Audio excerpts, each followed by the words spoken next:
So, councillors, we've resumed the meeting, the ordinary meeting of the 23rd of July.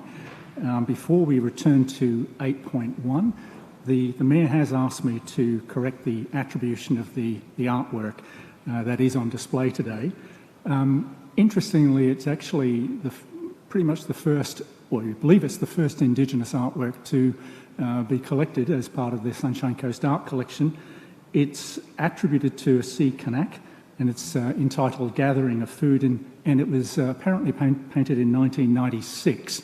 So just a correction to the attribution of this artwork. And certainly we would be interested if anybody knows more about the provenance of this artwork. We'd appreciate them coming forward. So, councillors, we need to return to item 8.1. The Mayor has already made his declaration and will not participate and has left. So I'll now call for any other declarations. Councillor Landsberg, I believe you may. Through you, Mr Deputy Mayor. Councillors, under section 175E/2 of the Local Government Act 2009, I wish to inform you I may have a perceived conflict of interest in the matter that is the subject of agenda item 8.1. As you're aware, RPS Australia East Proprietary Limited is the planning consultant to the applicant in this matter. Mr Brad Williams is the General Manager, Planning and Development at RPS Group on the Sunshine Coast, and he is also a member of the Wyndon Sea Surf Club. Mr Williams has provided planning and development services to that club free of charge on matters that are unrelated to the development application that is being considered by Council today. The perceived conflict of interest may arise because I am a member and also the President of the Wyndon Sea Surf Club. Councillors, while the association with Mr Williams is remote from my duties as a councillor, I am making this declaration in the event that a member of the community may perceive that I have a predisposition to supporting the work of this planning consultant. That said, given the remoteness of the association and that RPS Australia East Proprietary Limited is not the applicant in this matter before Council, but rather a consultant engaged by the applicant, I believe I can appropriately manage any perceived conflict, should it exist, and that I can impartially make a decision in the public interest on the matter before Council today. Thank you for your declaration, Councillor Landsberg. Do we have someone prepared to move that Councillor Landsberg does not have or has a real or perceived conflict of interest in the matter? Councillor Hungerford. Through you, Mr Chair, I'll move that he has a perceived because it's removed because it's a fellow member of an organisation he's in. It's not a direct thing now. I believe someone could see it as a perceived, but I don't think it's a real. But I'm happy to move it's a perceived interest. So, councillors, if we achieve a seconder, we'll then move on to we'll vote on that item, which will potentially lead to a second vote. But do we have a seconder for that item? Councillor Law, thank you. Any questions? Just procedural? No. So, essentially, Councillor Landsberg, did you want to add anything to your declaration? No. In that case, councillors will put the motion, which we'll read. Can we show that up on the screen? That in accordance with 175E4A of the Local Government Act 2009, Councillor T. Landsberg has a perceived conflict of interest in matters to be considered in 8.1 Development Application Twin Waters West Preliminary Approval Variation Request to vary the Sunshine Coast Planning Scheme 214 and Development Permit reconfiguring a lot at various properties in Pacific Paradise. Can I have a show of hands for the perceived conflict of interest?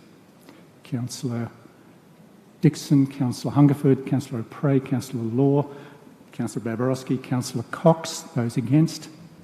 Councillor Winston, Councillor Natoli, Councillor Suarez.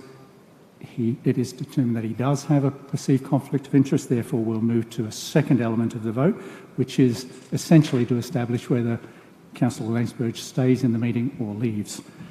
So, do I have somebody to move? Again, I'm happy to move that he may participate in the meeting. It's a far removed perceived conflict, and I believe he can stay in the room. Thank you, Councillor Hungerford. Do we have a seconder? Councillor Suarez. Councillors, any questions of clarification? No. In that case, it now reads, the motion is in accordance with S1754B2 of the Local Government Act 2009, Councillor T. Landsberg may participate in the meeting in relation to item 8.1, development application, Twin Waters West, preliminary approval variation request to vary the Sunshine Coast Planning Scheme 214 and development permit, reconfiguring a lot at various properties in Pacific Paradise, including by voting on them. Can I have a show of hands in favour of the motion? Councillor Johnston, Natoli, Cox, Babarowski, Councillor Law, Suarez, O'Prey, Hungerford, Dixon. The motion is carried. We now move on to any other procedural motions, any other declarations. Councillor Law, I think, just had his hand up a fraction quicker. Councillor Law, would you like to make your declaration? Thank you, through you, Deputy Mayor. Councillors, based on the information which has been supplied to us earlier today, I'm informing you that under section 175E2 of the Local Government Act 2009 that I may have a perceived conflict of interest in the matter that is subject of agenda item 8.1. On the basis that Mr. Keith Campbell made a submission on the development application which is the subject of this report. The perceived conflict of interest that may arise because Mr. Campbell was a candidate for Division 10 in the 2020 local government elections, which I also contested. During the course of the election campaign, Mr. Campbell and I agreed to exchange preferences on our electoral material, and my election as the Division 10 councillor benefited from the distribution of preferences. That said, if the election had been conducted on a first-past-the-post basis, I would have been successfully elected. Councillors, I'm making this declaration in event that a member of the community may perceive that I have a predisposition to supporting the case put forward by Mr. Campbell in his submission to this development application. I do not believe that I have any continuing obligation to Mr. Campbell, and nor do I believe his submission will impact on my ability to objectively consider the report and recommendations that are to be considered by Council today. On this basis, I believe I can appropriately manage any perceived conflict should it exist, and that I can impartially make a decision in the public interest on Agenda 8.1. Thank you for your declaration, Councillor Law. Councillors, is there someone prepared to move that Councillor Law does not have or has a real conflict or a perceived conflict of interest in the matter? Councillor Suarez, seconded by Councillor Hungerford. What's your moving?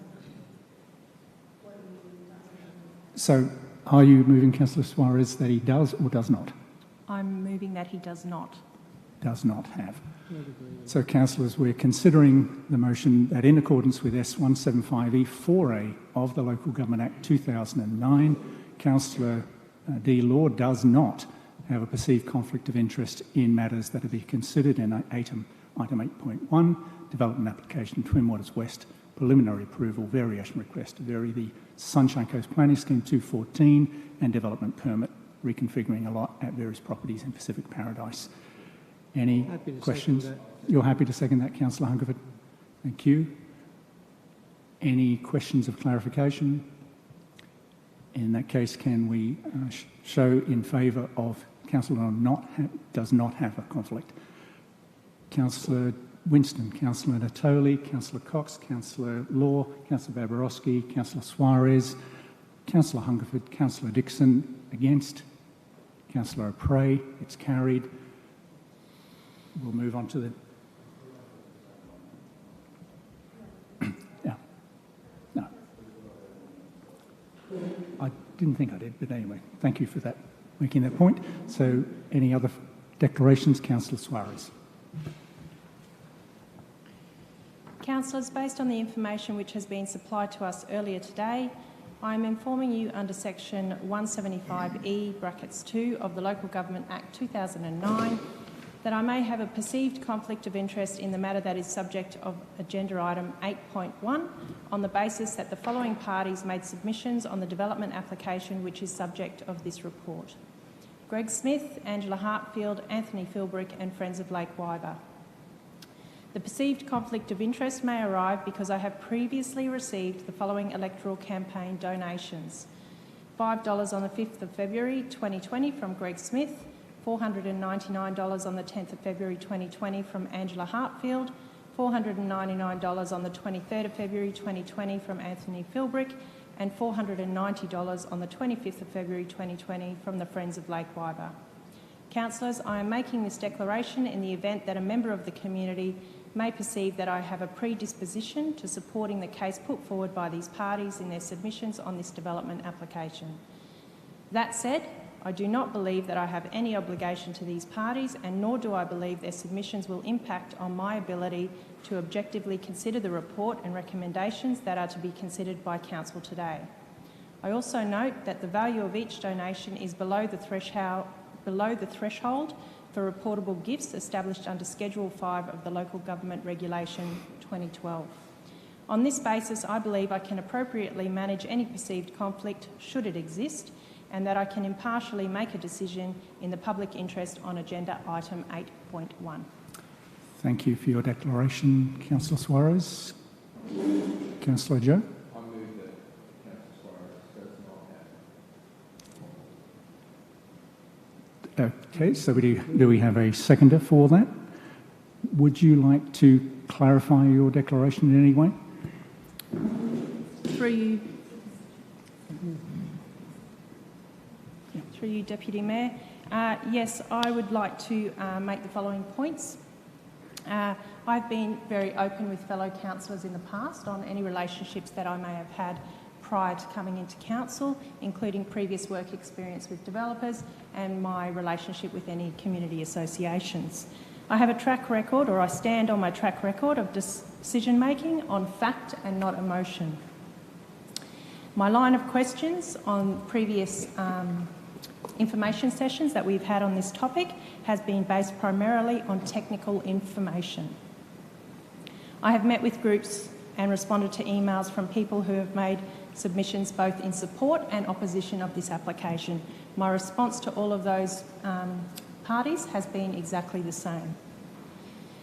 I feel no guilt for previous work with developers or for listening to community groups and residents, and I've done the work.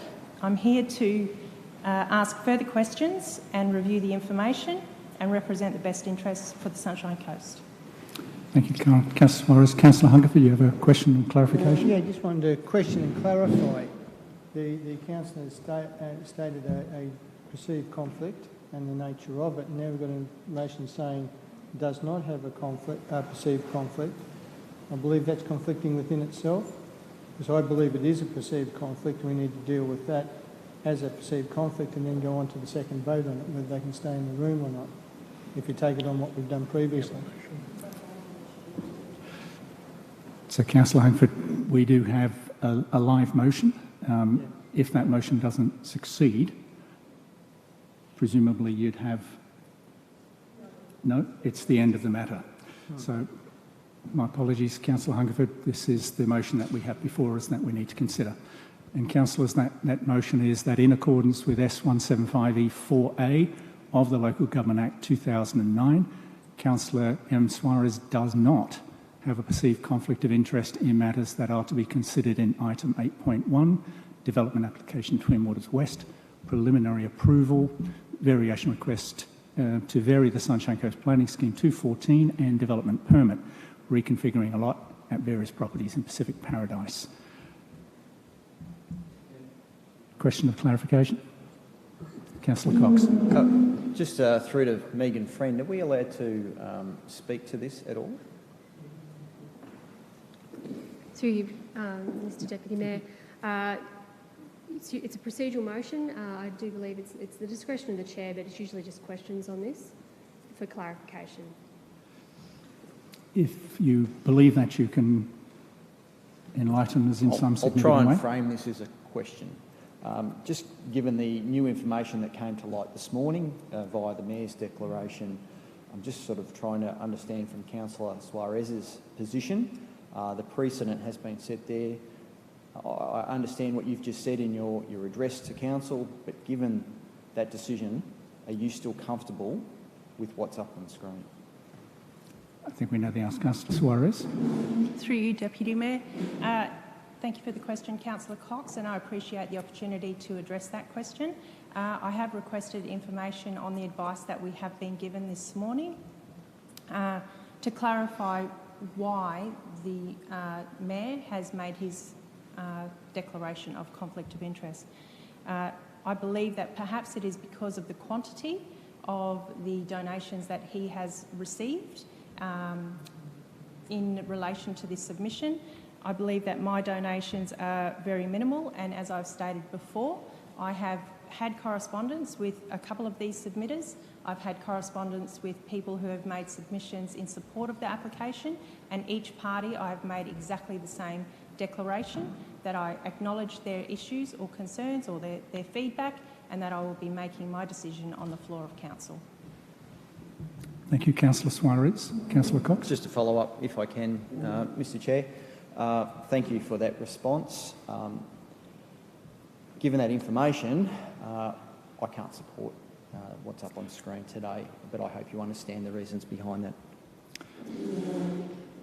Councillors, there's no need to indicate whether you support it or not, just indicate via a vote. Councillor Winston, point of clarification. Does that mean if this is defeated that we're saying she does have a conflict of interest? I believe that does. And then we can have there's no more discussion, or we can then move that she can participate. Thank you. Mr Deputy Mayor, so if this is carried, it's not necessary to go to the second vote to determine whether or not Councillor Suarez stays in the room, because if this is carried, you determine that she does not have a perceived conflict of interest in the matter.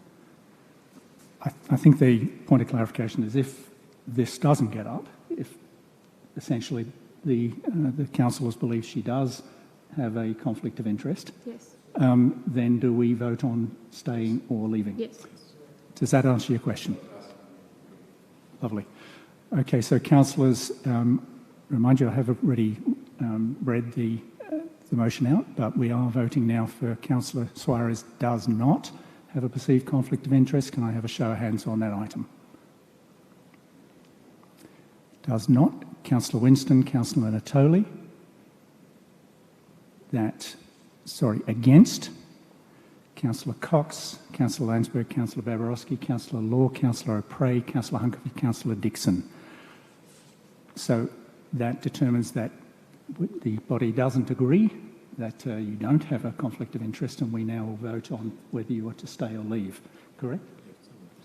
So do I have somebody to move in accordance with Section 15E4B of the Local Government Act? I'm now calling for a councillor to move that Councillor Suarez either stay or leave the meeting for the duration of the discussion and decision on the matter. Councillor Hungerford.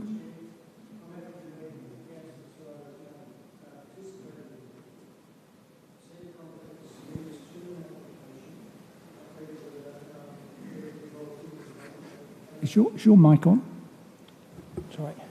Would you repeat it, please? Okay. I'll be moving that Councillor Suarez may participate in the meeting, because these are submitters to the application, not people directly involved in the development or consultants or anything like that. So I believe she can stay in the room. I'll second that. Let me take some advice on that, the structure of that amendment.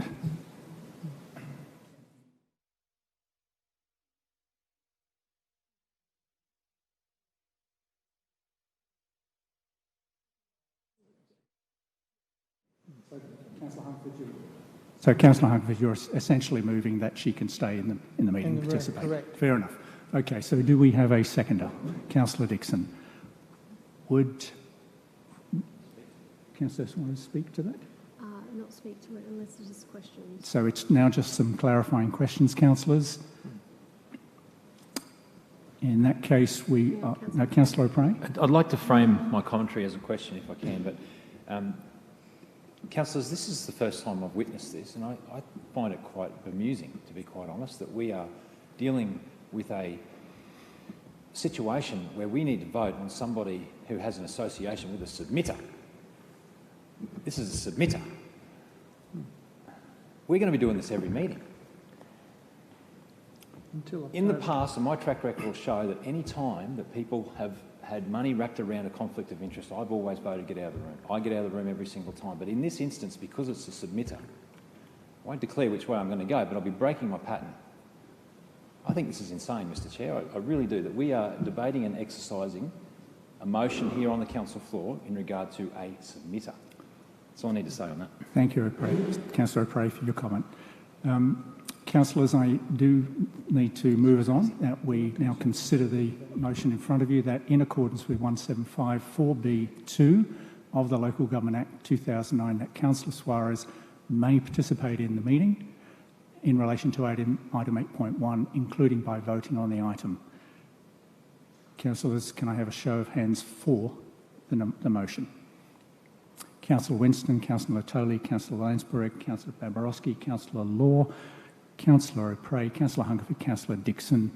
Against, Councillor Cox. The motion is carried. We have any other declarations, any other procedural motions? No? In that case, we'll... Councillor O'Prey, would you... Thank you, Mr Chair. Now, I was thinking we were going to be doing this at 9:15 this morning. Councillors, I'd like to table a motion. An alternate motion? An alternate motion, please, if I could bring it up on the board. You want the presentation first? With your permission, Mr Chair, we'll have this read and then potentially go into the presentation. Yes, thank you. Thank you. So my motion today, councillors, is that the Council A receive and note the report titled Development Application Twin Waters West, the preliminary approval variation request to vary the Sunshine Coast Planning Scheme 2014 and the development permit, reconfiguration of a lot as various properties in Pacific Paradise. B, refuse application number MCU 180350 and RAL 180199, situated at De Vere Road, Pacific Paradise, 232 to 284 Godfrey's Road, Pacific Paradise, Settlers Park, Ocean Drive, Pacific Paradise, 23 Stillwater Drive, Pacific Paradise, and 581 to 593 David Low Way, Pacific Paradise, for the following reasons. Roman numeral 1, the development would result in unacceptable amenity and visual amenity impacts as 1. The development does not provide for the protection and enhancement of Settlers Park as a recreational park and or cultural heritage site due to the proposed access for the development. 2. The development does not adequately ensure protection of the vegetation and heritage values of the existing mango trees in Settlers Park. 3. The development does not provide a separate or substantial landscape buffer from the proposed dedicated public transport corridor, commonly known as the CAMCOS, to effectively screen the development from the Sunshine Motorway. 4. The density of the development and the proposed lot size do not reflect the scale and intensity that is consistent with and sympathetic to the established low-density residential character of the adjoining existing Twin Waters residential community. 5. The interface between the development and the properties on De Vere Road do not maintain or improve the amenity of these properties with impacts on overshadowing, overlooking and privacy, and building massing and scale compared to the existing dwellings. Roman numeral 2. The proposed development will result in unacceptable hydrological and ecological impacts as 1. There are off-site flood impacts resulting from the development. 2. There is significant disturbance to the floodplain by modifying the current landform. 3. There will be a loss of floodplain storage. 4. The constructed water body is reliant on mechanical pumping to meet water quality targets and lake turnover timeframes. 5. The extraction of material for the lake may have unacceptable impacts on the ecological important areas. Roman numeral 3. The development would increase the number of people living within the key resource area, which is the separation area, resulting in potential amenity impacts and the ability to win the resource. Roman numeral 4. The applicant has not demonstrated that the traffic engineering impacts of the proposed development would be acceptable. Roman numeral 5. The development may compromise the planned provision and operation of the proposed dedicated public transport corridor, the CAMCOS, given the reduced separation of the proposed residential properties to the transport corridor. Roman numeral 6. The proposed development does not align with reasonable community expectations. Roman numeral 7. The proposed development could not be conditioned to comply with the applicable planning instruments. And finally, Roman numeral 8. There are no discretionary matters that warrant approval of the proposed development. And with Second. Hoi. Thank you, Councillor O'Prey. I think Councillor Dixon just was a little bit Go more... to the video ref, sir. Yep. So, seconded by Councillor Dixon. I now propose to go to the presentation to make sure that everybody has some context for this amended motion. Mark Cornell, thank you very much, and over to you. Thank you, Mr Deputy Mayor, and good afternoon, councillors. Today the application before you is twofold: to consider an impact assessable application for a preliminary approval for a material change of use, including a variation request to vary the effect of the Sunshine Coast Planning Scheme for residential, business, community and sport and recreation uses, and also a development permit to reconfigure 4 lots into 182 lots, including new road, park, a balanced lot, and that would be over 2 stages. The site as it stands contains 15 different properties, over 104 hectares. The land is mostly zoned emerging community, with the churchland on the northwestern corner of the site being zoned community facilities, the Settlers Park being zoned open space, and Stillwater Drive property being low-density residential. The site's located between the existing Twin Waters estate and the Sunshine Motorway, with Mareecha River to the south and David Low Way to the north. Largely, the site has been used for farming practices historically. As council and the committee may be aware, this application does have, and this site does have, a long history dating back to 2007, when the first application was lodged for the master plan community.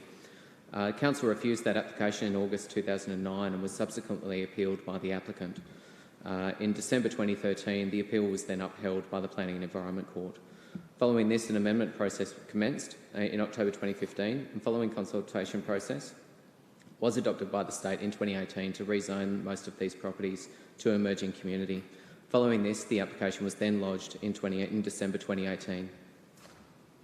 So the proposal, as I mentioned, is a preliminary approval which includes a variation request. So a variation request is another way of saying master plan, and it indicates how the site will develop, showing suitable and unsuitable areas for development based on site constraints. What it does allow for is changes in the level of assessment once those parameters are met. So the preliminary approval incorporates the following components. So it establishes a new zone plan, varies the permitted residential densities, varies the categories of assessment, for example, code and impact for future development applications within those zones, vary the permitted building height for the medium density residential zone and the community facility zone to go up to 12 metres, and vary a number of design provisions for dwelling houses. From lodgement, the applicant sought the original development application for the site to include 584 residential lots, 2 multiple dwelling units with an expected density of 180 dwellings over those 2 sites, a community facility site with some limited commercial uses such as office, food and drink outlet, shop, healthcare services, childcare centre and place of worship, and 26.68 hectares of open space. And the assessment will primarily consider whether the eventual proposed development is first suitable for the site before considering any of those variations. In regards to public notification, that was undertaken between the 21st of May 2019 and the 5th of July 2019 for 30 business days. During that period, a total of 417 submissions were received, with 132 of those being in support and 285 being opposed to that development. So of those submissions, 388 were properly made and raised the number of issues that are currently on the screen. So the key assessment considerations that officers have been through considers the following matters to determine whether the site is suitable for development in the first place. So the Sunshine Coast Planning Scheme does identify a number of specific buffers and linkages to ecologically important areas, north-south connections between the ecologically important area and the highest astronomical tide areas, and a buffer to the Sunshine Motorway. The assessment that was undertaken against the application and the performance outcomes identified that the central medium density site is not suitable for development, and that was because there are impacts on wetland functionality through provision of adequate buffers and avoiding groundwater and surface water quality impacts, and also that kangaroo grazing habitats are affected, and it's possible that kangaroo numbers would decline. All other buffers surrounding that ecologically important area include the road and street network, which is an accepted reserve management practice and is consistent with the definition of a buffer under the Sunshine Coast Planning Scheme. With the addition of that central area, which was previously proposed to be medium density, the buffer along that eastern boundary linking the ecologically important area to the highest astronomical tide zone is now for fauna movement rather than prolonged grazing, which it was previously. That fauna movement corridor can be protected with appropriate vegetative buffers, which allow for sufficient rehabilitation and linkages between these two ecologically important areas. The proposed line for the northern limit of the highest astronomical tide buffer is sufficient to support local wildlife refuge and movement. The average width would remain 50 metres greater than the common standard buffer width of 100 metres to wetland areas and to offset impacts from the adjacent intensified land use. This also accommodates the erosion-prone area, which is 40 metres outwards from the highest astronomical tide, and the resulting footprint of the restored natural vegetation would also be more practical to manage in future. Further, the existing 20-metre wide Godfrey's Road Reserve is available to be utilised for that CAMCOS buffer along the southwestern segment, with a land dedication provided in the northwestern segment from the point where Godfrey's Road Reserve terminates. The proposed additional 20-metre buffer proposed would screen the development from the Sunshine Motorway and is likely to be in place for the medium term. If CAMCOS were to proceed at some stage in the future, it's likely that parts of the vegetative buffer could be retained. On that basis, with the removal of the central medium density site, with suitable buffers being provided for visual or ecological reasons, and 26.7 of the site now being dedicated to open space, it can meet the Biodiversity, Waterways and Wetlands Overlay and the Maroochy North Shore Local Plan Code. In regards to flooding, the applicant developed a flood model of the site, which is based on an extract from Council's flood model of the Maroochy River. This model incorporated a base case to represent existing site conditions and a developed case model which included both the proposed development and the expanded Sunshine Coast Airport. So the flood model has been reviewed by council experts and also an external expert, and the results from that base case model have been compared with council's model, and good agreement between those models was observed. So the flood model was tested under a range of different circumstances, including the 1% projected climate change event, local flooding and regional flooding associated with the Maroochy River. The results show that there are no unacceptable flood impacts that are predicted to result from the development under all of those local and regional flooding simulations run. Some increases in peak flood levels are proposed on the Maroochy River floodplain to the southeast of the site. These increases are between 10 and 25 mil, but do not impact on any existing buildings or structures or impact on any areas where buildings could be constructed. The existing floodwaters are deep in this area, and the proposed increase has been assessed as not causing an unacceptable flood impact. With respect to local flood impacts, some increases have been identified on the low-lying vegetated land to the south of the proposed development.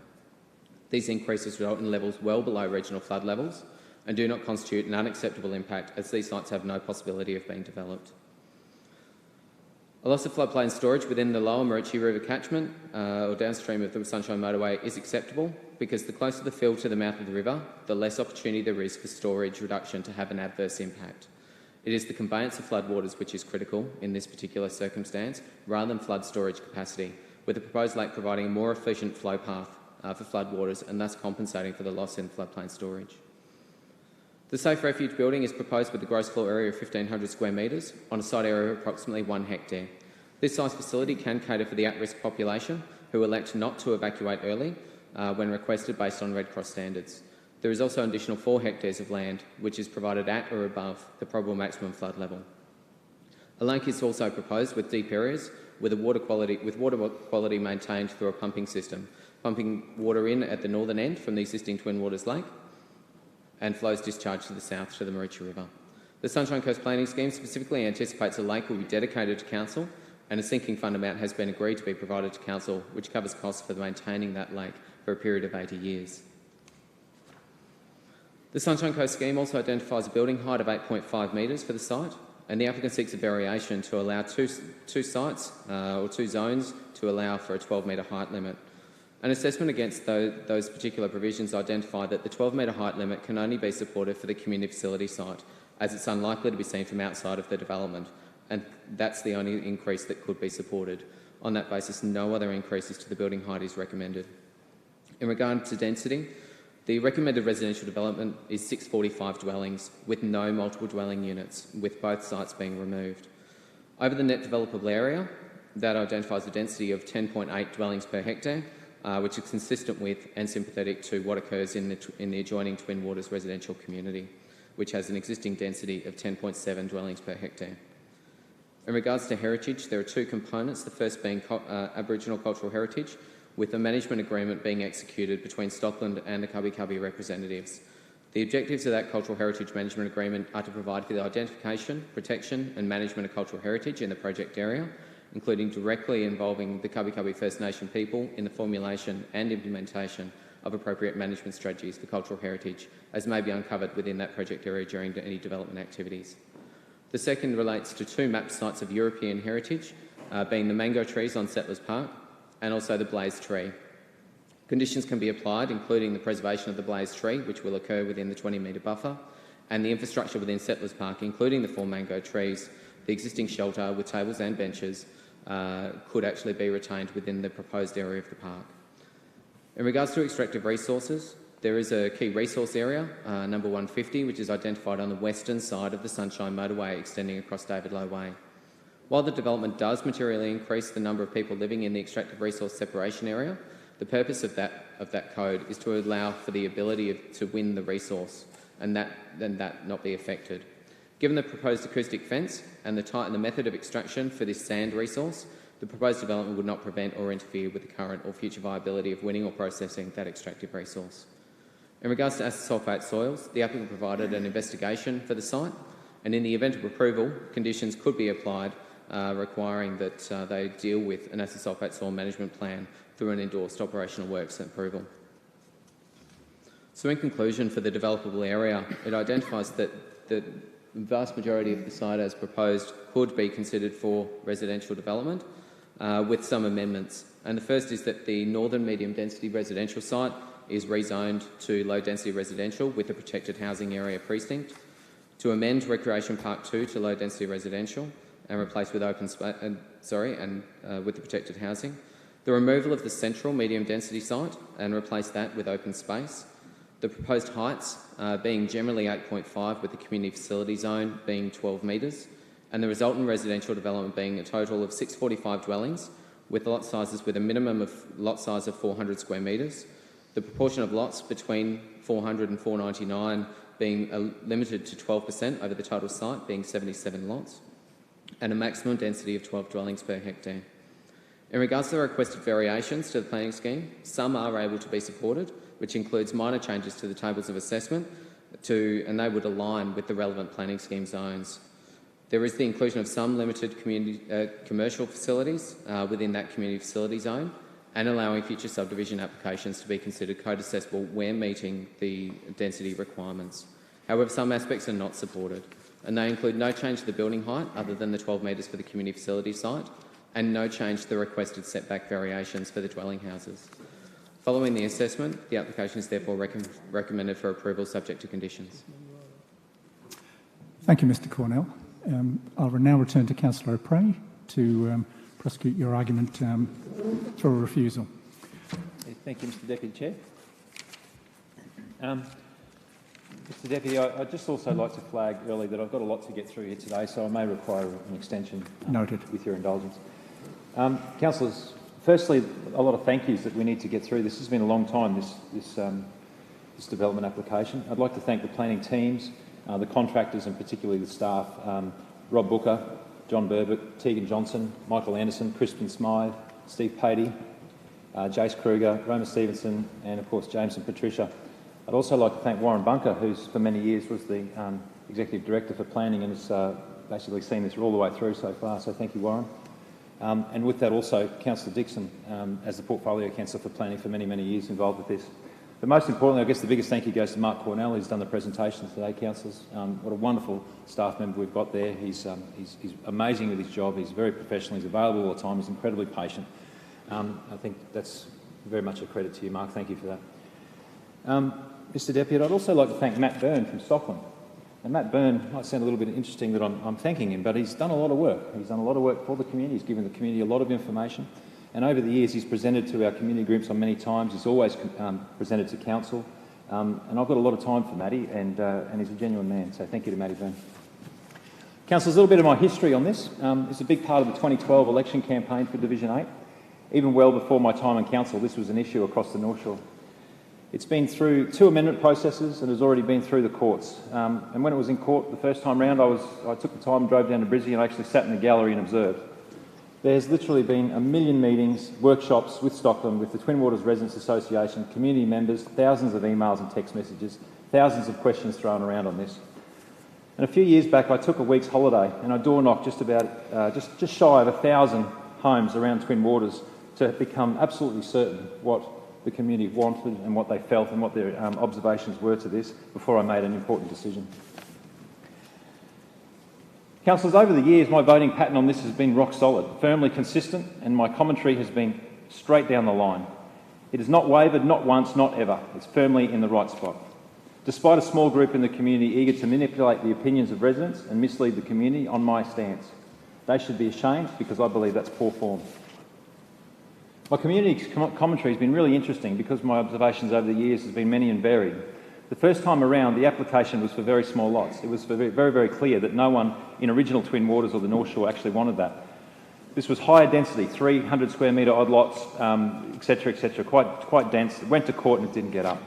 Then we looked at changing the zoning on it, bringing it in from rural to residential into the urban footprint. This is when I went door knocking for that week's holiday, and some of the interesting facts that I found out about that was that first and foremostly, there was about 49% for it, 51% against. But what astounded me was the enormous amount of I don't knows and I don't cares amongst the community. Now, I reckon that's changed over the years. I reckon it's firmly going one way. We've had many meetings with the North Shore communities followed, and I can tell you that we kind of got to a place where people thought and felt that if this was going to be developed, we had better get this right. So the Twin Waters Residents Association put together their list of non-negotiables with a very clear message. If it's not equal to or better than Twin Waters Original, we won't even look at it. Twin Waters Residents Association are to be congratulated for their hard work. Whether residents are for or against this application today, they all appreciate the volunteer hours that the Twin Waters Residents Association have put in, and quite frankly have had to deal with some of the pretty appalling behaviour from time to time.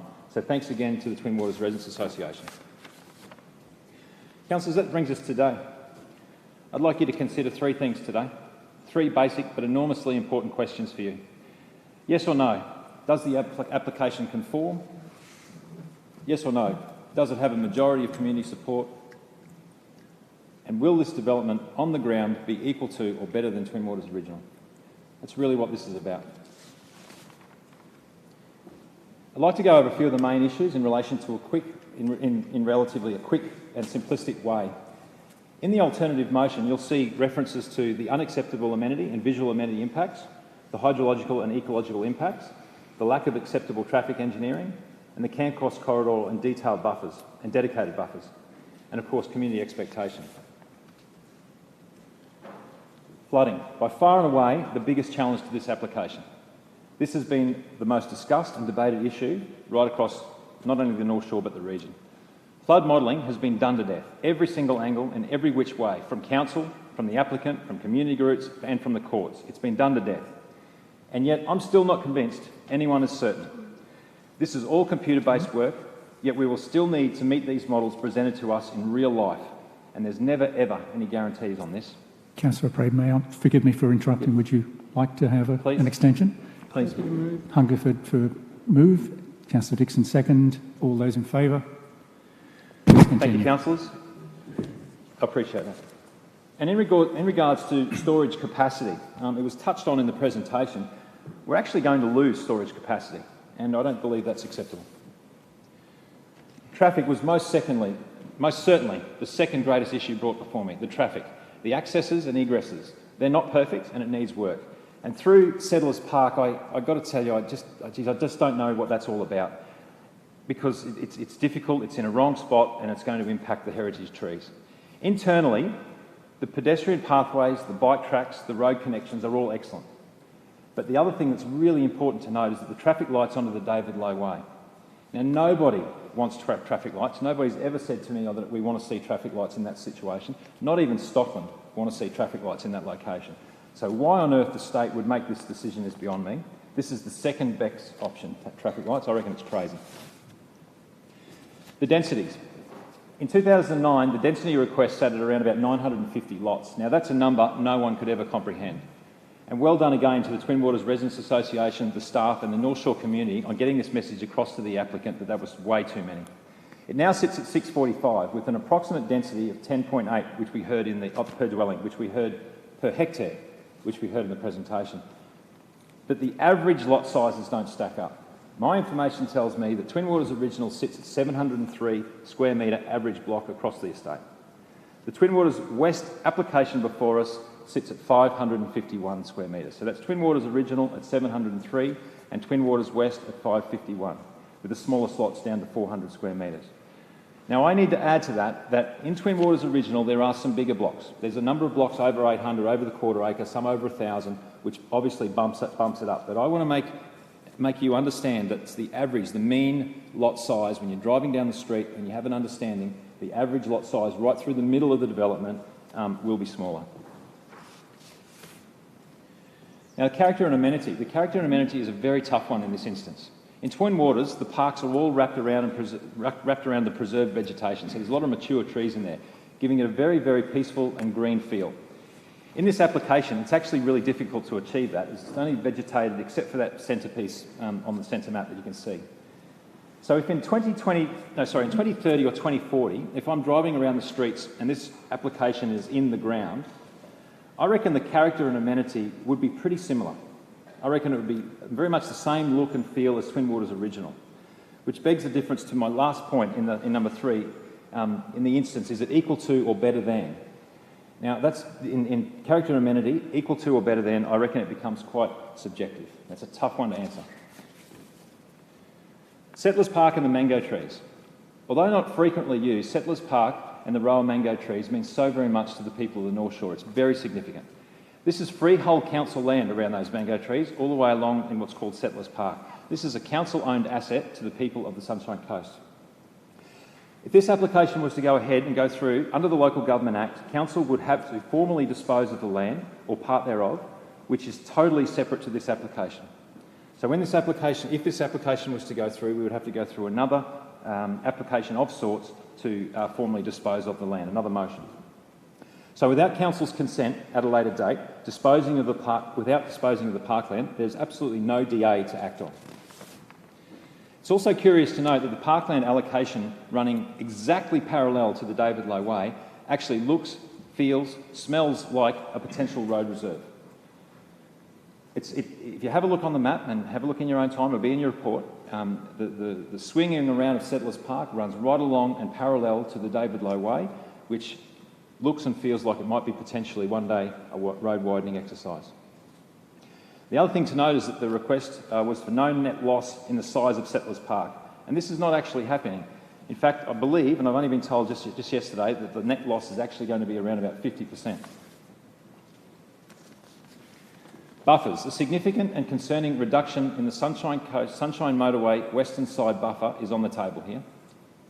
We're looking at reducing it from 40 metres down to 20 metres. This creates an obvious impact to the Camp Course corridor. Considering we don't even know yet what the state design even looks like, this is a crazy consideration in my opinion. It raises a million unanswerable questions about visual screening, about acoustic separation, and will there be enough noise attenuation. I'm not convinced at all on this, and I consider the buffers one of the hottest things that should be considered here today. Also with that, I've only got 2 pages to go, Mr Chair. Future applications. Will they stick? Will the conditions stick? And there's no guarantees ever on this. So what I want to talk now about, just very briefly in a dot point form, was the safe refuge building, the central medium density area, the amount of park space that's there, the parkland along David Low Way, and the entry statement re the mango trees. Sorry, Councillor O'Prey, can I just so we're technically correct, can you request an extension? Move with that. Councillor Hunkerford, seconded Councillor Dixon, all in favour? My apologies, Councillor O'Prey. That's fine. Please Thank continue. you very much. Thank you, councillors. And the water maintenance and the quality of the water maintenance. There's some pretty hot things in there that we need to be red hot sure that we're voting on the right thing on there. So in closing, councillors, when we're all listening to the debate and discussion today, I want you to keep those 3 things in mind. Does it conform? Are the community okay with it? And do you honestly believe this is going to be equal to or better than Twin Waters Original when it's coming out of the ground?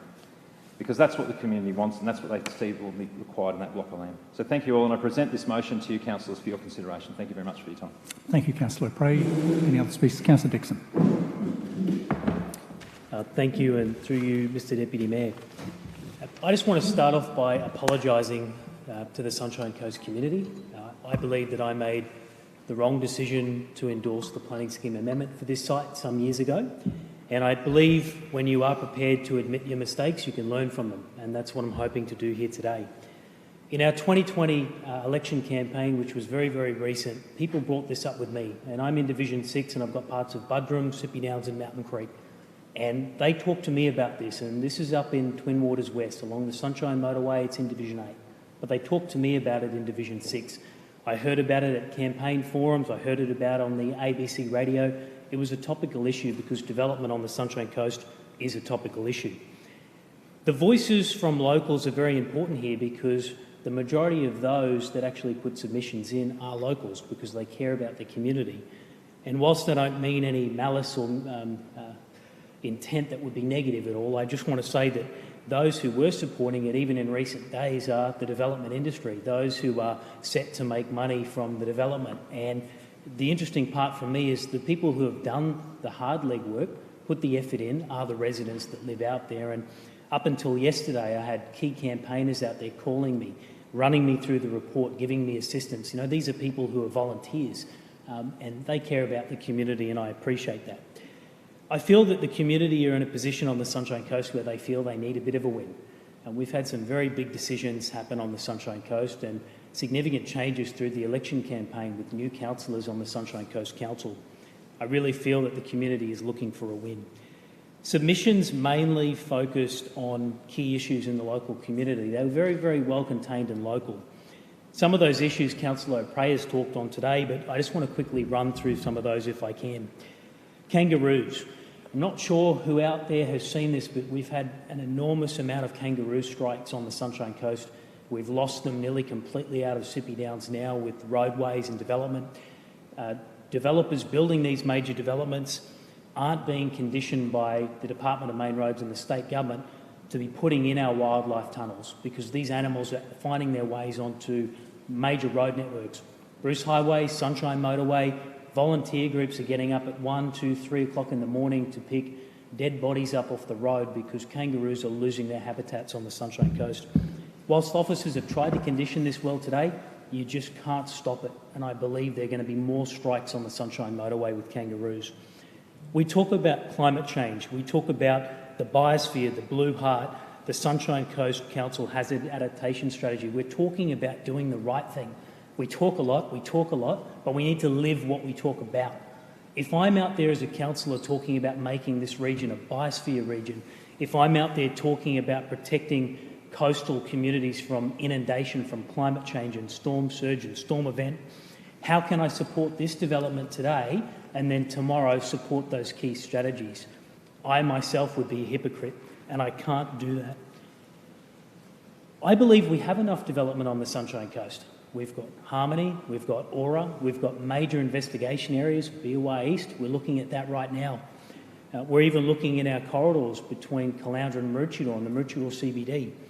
From a needs point of view, we've got enough development. We hear it every day, there's enough development on the Sunshine Coast, and I believe we've got enough for many decades to come. Development need, that is not an issue here today. The buffers to the Sunshine Motorway do worry me. Right now I'm dealing with the Bruce Highway upgrade at Sippy Downs, enormous project. We've got issues with residents being inundated and impacted right now by future traffic, roadworks out at Sippy Downs with no noise barriers being put in by DTMR, part of the project at all, not to help our residents out. The Sunshine Motorway, residents at Glenfields and Mountain Creek exposed to high volumes on a road. They're all wanting noise attenuation barriers put in as well, and they wish they had larger vegetated buffers. How could I have those issues in my community and then force those issues on to new residents on the Sunshine Coast? Again, I would have double standards. Most of all, councillors, I think the one thing that we need to remember here is how often have you ever seen a residential development or developer on the Sunshine Coast have to, as part of their development, build and flood inundation area, evacuation centre refuge as part of their development? Just think about it. How many developments have we ever approved where we have to already identify a risk that people may go underwater, there may be trouble in storm events, they have to have their own dedicated evacuation centre? If that doesn't tell you the answer to this problem, nothing will. There are risks for the community here, and I'm not willing to put my name or hang my hat up on these risks here today. In closing, I just want to thank Councillor O'Prey, because he didn't have to do this today. Didn't have to do that at all. He could have sat back and seen where the debate went, but you know, he didn't. He's been consistent this whole time. He said no again, he's saying no again. He's been very, very consistent, and for that, I think that's the most you can ask out of your local councillor. Thank you, Councillor Dixon. Any other speakers or questions? Councillor Hungerford. Through you, Mr Chair. This application is before Council as the application involves a variation request and due to the level of community interest in the application. Now, the history on this one goes back to 2009 under application number MCU 07/0130 at the ordinary meeting held on the 16th of July 2009. Council refused an application for a preliminary approval to override the planning scheme. From memory, I seconded that motion. An appeal was filed in the Planning and Environment Court on the 18th of August 2009. That appeal was dismissed on the 13th of December 2013. Following this, Council resolved to progress a planning scheme amendment in July 2015 for the sites subject to this application. Following permission to notify the amendment in July 2016 and public notification 26th of September 2016 to 7th of November 2016, Council resolved on the 13th of April 2017 to support the amendment. The proposed planning scheme amendment with changes was forwarded to the Minister on the 28th of April 2017 for approval. Now, I voted against that amendment. The vote went 8-3. Myself, Councillor O'Prey and former Councillor Jenny Mackay voted against it. Now, the most compelling thing people have put to me that we should approve this today because it complies with the town plan. But that doesn't read in here. The applicant proposes a preliminary approval, including a variation request to vary the effect of the planning scheme and seeks to secure approval of a development concept for the Twin Waters West Estate and guide future assessment and categories of assessment tables for subsequent applications for development permits lodged over the site.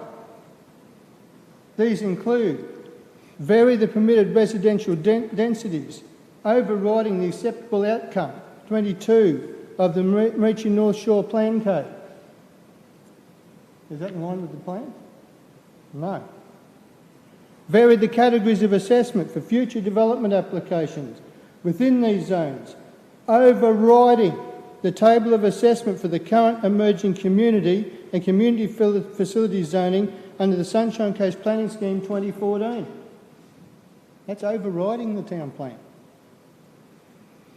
Vary the permitted building heights for the medium density residential zone and community facility zone to permit development up to 12 metres. Overriding the height of buildings and structures overlay map under the Sunshine Coast Planning Scheme 2014. And vary a number of design provisions for dwelling houses. In line with the town plan? Not in my view. Now, under the Planning Act 2016, a preliminary approval can also include a request for a variation approval, which is what this is, which varies the effect of the planning instrument on premises, the subject of the approval. A variation approval may establish new categories of assessment and assessment benchmarks for development and any related development and prevails over the local planning instrument. to the extent of any consistency for the life of the approval or until the development is completed. This type of preliminary approval may establish specific assessment provisions and will then apply in assessing any future development applications relating to the land. In line with the town plan? Right. Flooding. The other one that I have an issue with, particularly in other areas on the coast here. The only development scenario in which offset impacts are predicted to occur within existing residential communities was the sensitivity scenario, which was undertaken to ensure that the development of the site does not preclude other existing residential properties from being filled in the future to cater for the effects of climate change. This analysis shows that there is a predicted increase in flood levels within the David Low Way up to 40 millimetres. Councillor Hungerford, do you wish to have an extension? Yes, please. Can I have a mover? Councillor Winston, seconded Councillor Natoli. All those in favour? Carry on. Thank you. This impact has been determined not to affect the trafficability of the road, as the road is inundated by more than a metre and is already not trafficable at the time. So that justifies increasing the flood heights. Not in my books. With regard to flood immunity, the development is proposed with significantly higher flood immunity than the existing surrounding development.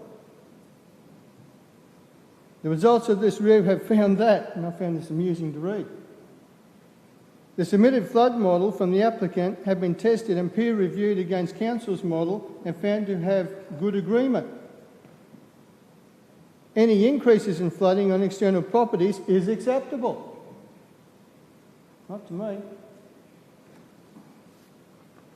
A critical component of the submitted flood emergency management plan is to manage the residual flood hazard on the site through early evacuation of the site prior to access of the site becoming inundated by floodwaters, to tell everyone to get out of there first. The strategy of an early evacuation is suitable provided all of the following requirements are met. There is sufficient time to evacuate. There is somewhere for people to go. It does not burden emergency services. There is a safe backup plan in the event people do not evacuate for whatever reason, and it does not make the situation worse for existing communities. So to overcome this, the proposed development may provide an area of over 4 hectares above the probable maximum flood level. If residents from surrounding areas in other communities fail to evacuate before the David Low Way is cut off by floodwaters, they could access the higher land within the development to be safe. Therefore, if existing Reachie North Shore residents fail to evacuate early, the proposed development will provide a flood-free area for them to shelter during the event.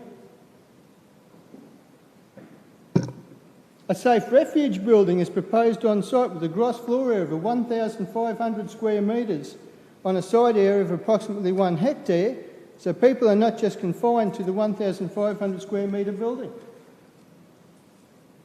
This size facility can cater for the at-risk population who elect not to evacuate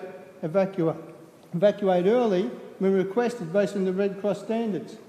Do I feel comfortable being part of this? No, I don't. So today, my voting against this today is consistent with my previous position on this, particularly in the floodplain.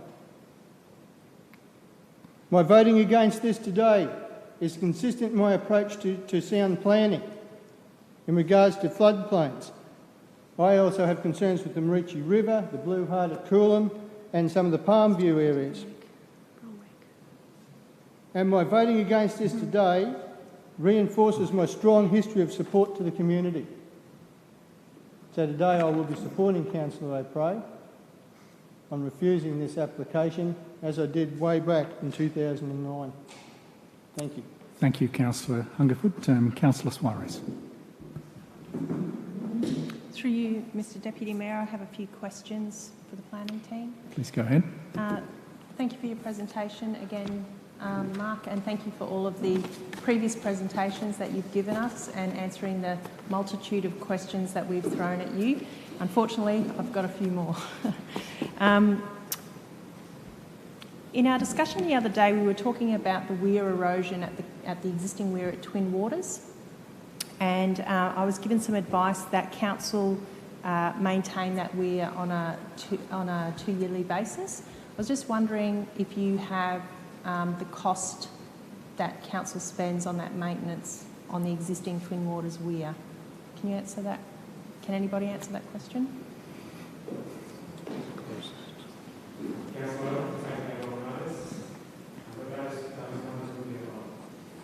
Apologies for the short notice of the questions. I only read through this section last night. The second question that I have is, with the flood modelling, just for clarification, any of the waters that would be proposed to be collected within the canal system of the Twin Waters West development, does any of that water get channelled into the existing Twin Waters canal?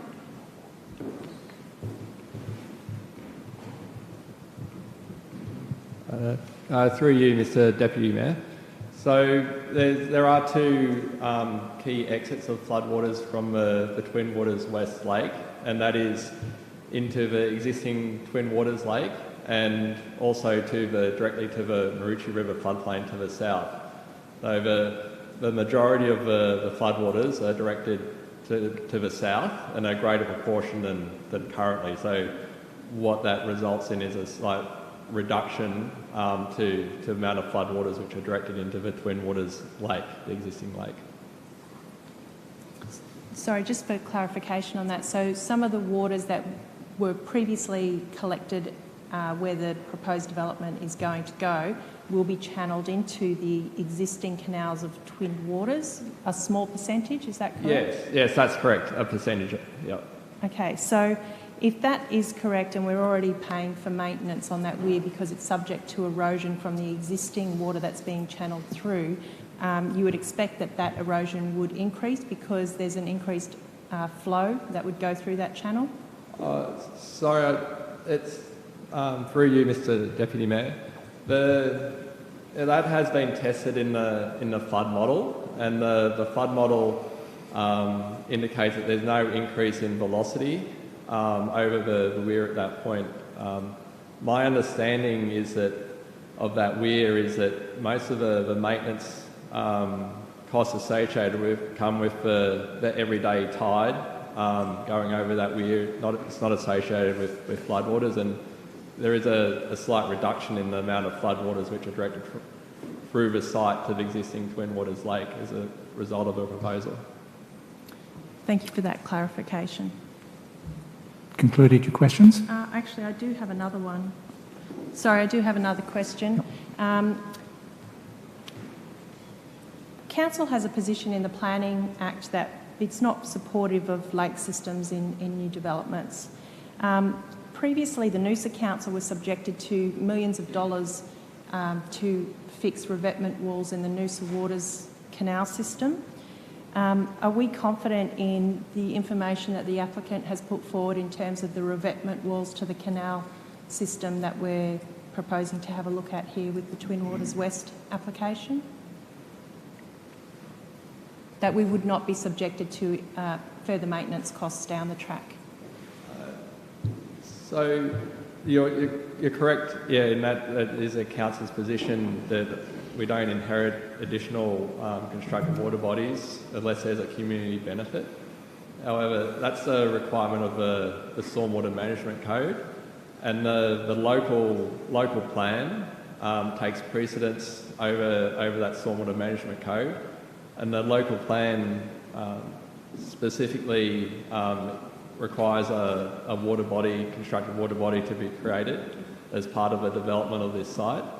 So what council officers have done is secure a sinking fund to be payable by the applicant to cover the maintenance costs associated with the revetment walls, the pumping system, water quality, all the aspects of maintaining the proposed constructed water body. And that takes me back, I guess, to my original question. I believe that the 80-year maintenance sinking fund is a total amount of $3,039,487, to be precise. Is this going to be enough? With the information that's been put forward in this application, is the construction of the revetment walls going to be to a standard, and the new weir, constructed to a standard that this cost will allow council to maintain that over the 80-year life of those assets? Through the Chair, the negotiations for the sinking fund were undertaken by the team, in addition to myself as well, that maintain our current lake systems. And what they used for the purpose of those negotiations was a number of the existing lakes that we have. So what they've considered in the sinking fund amount is what infrastructure they currently maintain in a number of those other lakes, and to ensure that, from a council perspective, that the dollar figure that's been nominated in the sinking fund would cover all of council's maintenance for a period of 80 years. And just final on that one, thank you for the clarification. That settles some information in my mind. Being part of the Coastal Hazard Adaptation Strategy, we had a meeting the other day which looked at how we maintain and prevent the degradation of our existing assets. So I just wanted to make sure that whatever we're putting forward, and I want to understand that the council officers are confident that the amount of money that we've got in that sinking fund will be suitable to maintain those assets over the lifetime of the project. Do you wish to further elaborate on your answer? Through the Deputy Mayor, I believe that the sinking fund amount is commensurate to what the required maintenance would be for that 80-year period. Any further comments from the team? Through you, Mr Deputy Mayor, the only thing I would add to that is the development has been designed to work under 2100 climate conditions, so that's with respect to the lot levels, but also the revetment wall height and walkable areas of the estate are designed to cater for that 2100 climate conditions. Thank you for your questions, Councillor Forrest. Just note that doesn't constitute speaking to the motion if that's what you choose.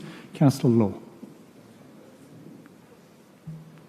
Please ask your questions. Thank you. Following on with the flood questions, and through you, Mr Mayor, do we know when the last 100-year flood was?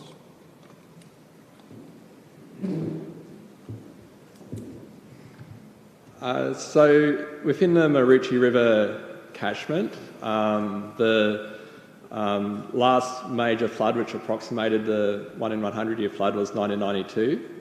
But there have been other more frequent localised events, such as stormwater flooding in Maroochydore and Kawana in particular, which have occurred in more recent years.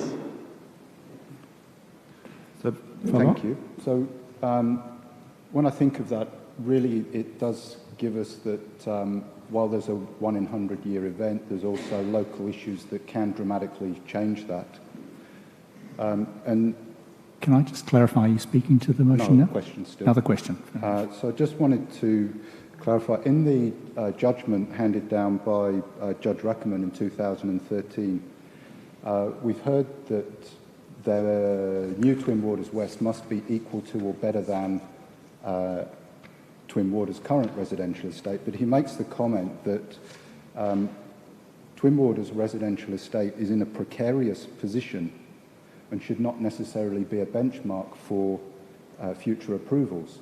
So why would we be relying on a benchmark that is against something that is precarious, if that's one of our things that we're saying is good? And flooding not only has the 100-year thing, 1992 the last one, but intense local events. How do we map for the intense local events? How do we make sure that we are protecting the current Twin Waters site, but also any future developments?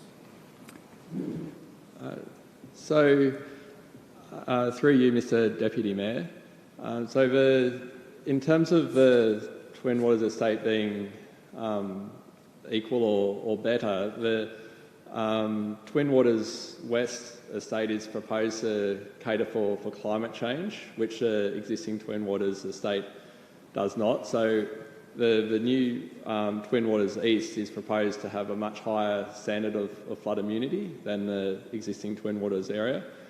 And with respect to your comments around local flood events, that has been tested in the flood model.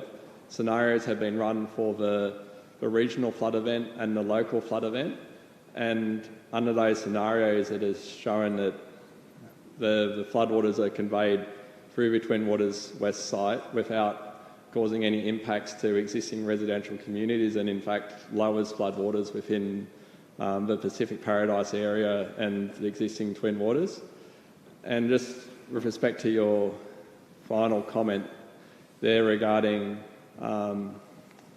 future developments, one of the sensitivity analyses that was undertaken was specifically designed to allow the 800 odd existing lots surrounding the development to be filled so that they can take measures to mitigate the climate change impacts to them. And what that analysis showed is that the development wouldn't hinder their ability to take measures to deal with climate change impacts in the future. Follow up? And just as a follow-up to that, it's good to hear that it has been, the modelling then has been extended out beyond. But I'm not aware that we've done any modelling that should we permit building on floodplains, that other development that may happen to the north that is also in floodplain and in flood catchment, we haven't modelled to see if that's developed, what then happens in all of the other areas further downstream. Is that correct that we haven't modelled that? Through you, Mr Deputy Mayor. Yeah, we haven't modelled any land that is not zoned for future development in that scenario. So all that's been considered is the land which currently has some development potential. So that rural land and other land hasn't been modelled as being developed in that scenario. So, Further? Yeah, I think this is a question. So my concern is in 2014, this land was rural land and wasn't to be built on. It was tested in the Planning and Environment Court, and the judgment was the land shouldn't be built on. We've now got to a point where it's now emerging community and there is a notion that the land can be built on. It makes me look to a future where if we continue to find ways through to build on floodplain land, we'll eventually be building everything up so high that all of the current stuff is going to be underwater in a 50-year plan. I'm concerned that if we do this, what is our future? Could you give us any advice about what the future might be if we continue to build land up higher to get above a flood? What's going to happen in the future if we just keep down this track? So through you, Mr Deputy Mayor. So in relation to this specific development, because of its location in the catchment, it actually results in a lowering of floodwaters within Pacific Paradise and Twin Waters estate, and that is because of its location in the floodplain very close to the mouth. If you start filling areas further upstream, which are currently zoned rural, then that's removing more flood storage and is further up the catchment, so having a greater impact. But I'm not sure how much I can add. I know Council's got a lot of policies in place to prevent that occurring in terms of the Blue Heart and so forth. Councillor, do you wish to? So there is a possible risk that it's okay for now, but if there's some sort of precedent set here, we don't know what may happen in the future. Through the chair, it's any land that is intended to be rezoned would come through this council for consideration. And as part of that amendment process, flooding is certainly one of the considerations that is provided, and certainly was tested quite strongly through the amendment process, not only by council but also by the state government in their consideration of the rezoning of this particular site.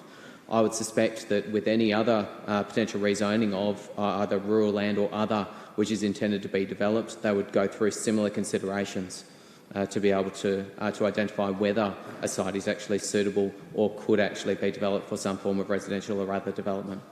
Have you explored that sufficiently for now, Councillor Law? I think so. Councillor Natoli. Thank you, Mr Deputy Mayor.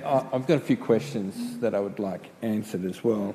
I want to continue on that line that Councillor Law brought in. Do we have a number of how many properties will be below the Twin Waters West height in terms of flooding, both around on the north area as well as on the south along Bradman Avenue and Maroochydore? Do we know how many properties are actually below that flood level that we've established through this DA? Through the Deputy Chair, there are a number of sites that are covered by the Flood Hazard Overlay Code that are mapped, and they do include areas in both Twin Waters, in Pacific Paradise, and also within that Bradman area in Maroochydore as well. There are a number of other areas on the coast that are currently developed for residential purposes that do have that Flood Hazard Overlay Code that would apply and mapping to those sites. And so all of those properties that have been previously approved before Twin Waters West are below the level of what Twin Waters West will be? A number of them have been developed through the Chair that they are currently at the levels that were required to be met at the time that they were developed. So generally the 2100 climate change has been a recent introduction for us, and therefore that has considered the additional lifting of some of those sites to allow for some of those developments to occur. If we allow this development to go ahead, how does that impact the existing residents that in the future, if climate change keeps pushing up, and since I've been in council, when I was previously in council, I know that flood levels have been increased in terms of us mandating that properties have to be higher and built higher. So does it actually limit other properties if they were all wanting to fill and lift through redevelopment down the track? Let's talk the next 50, 100 years. What will the impact of that be, and will that be disastrous if we ended up allowing everybody to build at the same level as Twin Waters West? Through the Deputy Chair, the sites I guess that we consider at the moment, we can only use the best evidence that we have at the time, and also considering what state government guidelines we have in relation to what is considered 2100, what is considered the sea level rise, and also what anticipated participation and rainfall intensity is going to increase by. In terms of envisaging what that may be in 50 years, that may change, but we can only work to the current guidelines that are available to Council in regards to what the state government identify as climate change to the 2100 level. So we're not taking any consideration in regards to existing properties, whether they have the right to be able to lift their properties down the track without making, collectively, major flooding issues for that particular floodplain. So, through you, Mr Deputy Mayor, one of the scenarios that the council officers requested the applicant run was a scenario which included 800 odd of the surrounding lots to this development being filled, and then putting the development in as well. And that scenario was specifically run to ensure that by council approving this development, that the rights of existing owners to fill their land to deal with climate change impacts wasn't removed.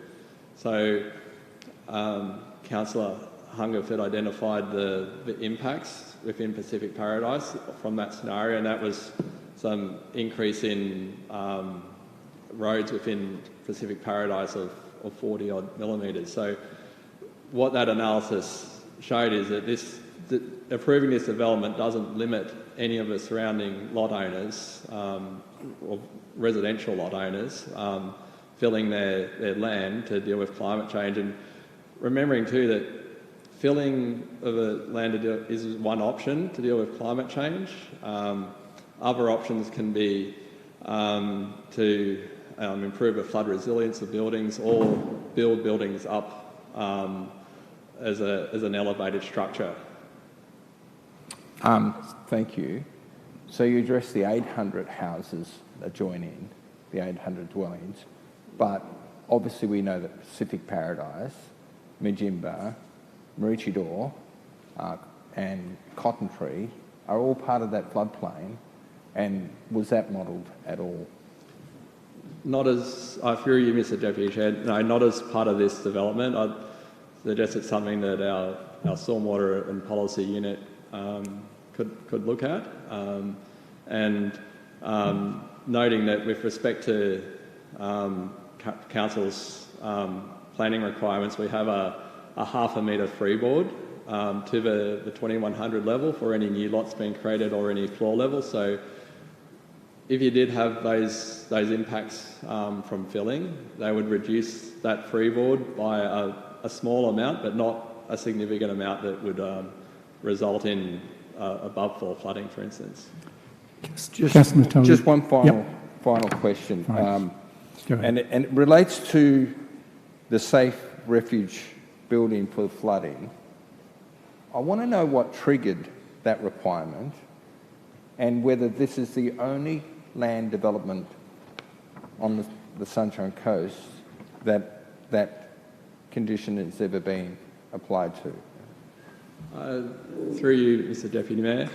So there was two triggers for that. There was one performance outcome of the Flood Hazard Overlay Code, which requires the safety of people to be maintained for the residual flood risk between the 1% annual exceedance period event and the probable maximum flood. And there was also a specific reference in the Maroochydore North Shore Code about having a safe refuge as part of this development.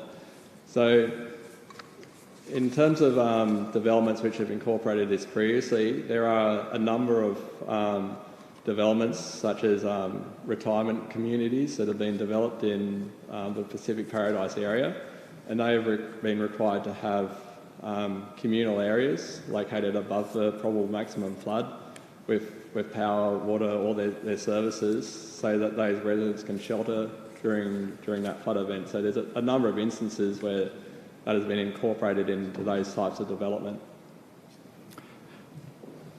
Councillor Winston. Mr Deputy Chairman, firstly I'd like to thank council officers for the amount of time that they've put into this.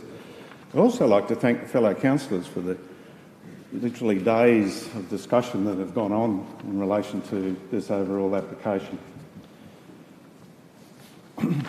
I'm probably, well, perhaps Councillor Hungerford and myself are the only two that have been around long enough to remember what Pacific Paradise was like in the 70s. And, well, you might have too, but you were probably a bit too young to even remember. No. And basically, it used to flood on a regular basis. And I can't see how the approval of this application will help that in any way, shape or form. The next thing is, I've always been opposed to development in floodplains where there can be any risk associated with living in those areas or residing in those areas. When I was chairman of the Planning Committee for Clowney City Council for 6 years in the 1980s and 90s, we had a number of applications made to us in relation to this sort of thing.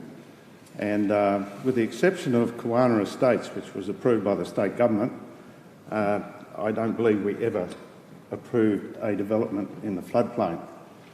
And it shocks me that, in actual fact, areas which were classified as flood retention basin all the way through from the back of Harmony right through down to the back of the road that goes from the roundabout at the Aura turnoff, or the Aura roundabout. All of that land all the way through there was flood retention basin, and yet we see houses everywhere in relation to it. I've had discussions with Mr Bunker about it, and I'm not convinced that councils were correct in disregarding the previous flood retention basins, which were extensively studied at the flood modelling station at the near the Mooloolaba Bridge, I should say. Now, I'm frustrated that a previous council, even though it was initiated by the state, approved a rezoning in this location. And it's disappointing, and it's placed our planning officers in an extremely difficult situation where they basically have to consider the application based on the planning scheme that we have. I've seen over the years many reports that have been prepared for, consultants' reports that have been prepared for developers. And there's engineers' reports, there's town planning reports, there's car parking reports, the list goes on and on, flooding reports, etc., etc. And the sad part is that if the developer asks a consultant to do a report showing such and such, that's generally what they get. And it's always been my experience that it's more likely that it's what's not in the report that is the important facts, not what's in the what's not in the report, I should say, are the important facts, not what's in the report. Because you're not going to get an adverse report whenever they're trying to put a development together. This rezoning in 2017, look, I could accept it if it was in the best interests of the community, but it was actually in the best interest of the developer. And we were elected as councillors to represent the best interests of the people of the Sunshine Coast, not just our division, but the entire population of the Sunshine Coast. And I can't see how approving this development with the risks that are associated with it can possibly be to the advantage and benefit of the people who elect us. And in saying that, I'm not being critical of the planning staff. The planning staff are doing their job, which is to advise us. But as councillors, we have to do our job of representing not developers, but representing our community. Councillor Winston, would you like to have an extension? Yes, please. Moved by Councillor Natoli, seconded Councillor Landsberg. All in favour?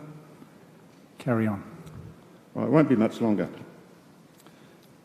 So I'd like to commend Councillor O'Prey for having the courage, and also Councillor Ted for having the courage to be consistent in relation to the development of this area, and Councillor O'Prey for putting together what I consider a very, very good refusal of this application. Many of the councillors have mentioned aspects of this application which are really unacceptable, and I think Councillor Dixon pointed out something that, you know, about the area as a refuge, etc. Well, if that happens, who's going to take responsible for all of the flooded homes? Well, it's not going to be the developer, it's going to be us as councillors. So I implore all of you to vote in favour of the rejection of this application. Thank you, Councillor Winston. Are there any other speakers? Councillor Natoli. Thank you, Mr Deputy Mayor. Councillors, I don't even know why we're here. We shouldn't be here debating this today if the planning scheme amendment never got up. It was interesting that we've been getting a number of different briefing notes, and one of those briefing papers was provided by Stephen Patey on the 27th of May, and it talked about the history of Twin Waters West. And I quote that he says that council did not initially agree with the request by Stocklands to change the zoning of the subject land, but instead requested that Stockland undertake further consultation with the local community, including Twin Waters Residents Association, which was a key party to the previous appeal, and council. Council subsequently received correspondence from the Twin Waters West Residents Association providing in-principle support for a zoning change subject to condition precedents. So I received an email from the President, Tony Freeman, obviously espousing his commitment to try and get councillors to support the development application. And I wrote to him asking about the planning scheme amendment as well as this DA, and asked him what consultation did the association undertake and what polling of the members of the community to be able to be given a mandate to speak on their behalf. Because it's an important thing. You know, you have strategic planning asking them, Stocklands, to be able to do the proper consultation. And I got this response back and said that obviously the association has an overarching communication philosophy with members of the community, and it's openness and transparency. And they have an extensive amount of communication that goes out. I suppose the key thing is that was really clear to me was that they said that they strongly advocated that the individual members make their own submission. So, in summary, they said that they were very proactive to consult with our members and to ensure they are informed community. Furthermore, we're upfront with our position on the issue. And so the community was well versed in terms of what the issues were. However, when the planning scheme amendment went out for submissions, 229 properly made submissions, of which 127 submissions were in support, and 502 submissions were against. 3 of the submissions opposed to the proposals include petitions totaling 614 signatures. Roughly 75% of the submitters opposed. However, the council predicated its decision to move forward with the major amendment of the planning scheme based on a false preface of the community support for the amendment. And I asked, did the overwhelming numbers against the amendment not ring any bells at the Strategic Planning Department? Or you would think that the Twin Waters Residents Association would have withdrawn its support when it saw that actually the community was not in support of this. But neither of those two things happened. They went ahead. Stocklands, did they consult with the broader community, or did they choose to ignore them?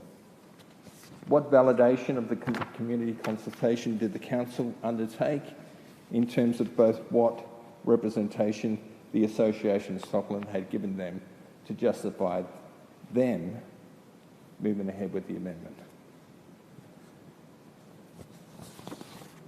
It was interesting that today we debated the Bedina thing, and there was an extract of a recording in terms that Councillor Tim Dwyer at that ordinary meeting told the Bedina community residents had opportunity to make submission in 2014 planning scheme and didn't. Suck it up, he told them. What is the point of having a town plan if you don't stick to it? The town plan is what we all voted for in 2014, and therefore you should stick with it. But how many times have I heard this? There seems to be one rule for one part of our community, Bedina, suck it up, because you didn't put the submissions. But then you had the Twin Waters community who reacted magnificently. You know, obviously with all the information that they had, they formed their opinions and overwhelmingly went against the amendment. However, they were ignored. How do we do that? So what's the point when councillors can pick and choose which process is right or wrong? You have a look at the local government principles which underpin the Local Government Act. Can I just interrupt? Sorry to interrupt. Would you like an extension? Yes, please. Do we have somebody move an extension? Councillor Winston, seconded. Councillor Hungerford, all those in favour? Carried unanimously. Thank you, councillors. So, as I said, the local government principles that underpin the Local Government Act, everything that we abide to.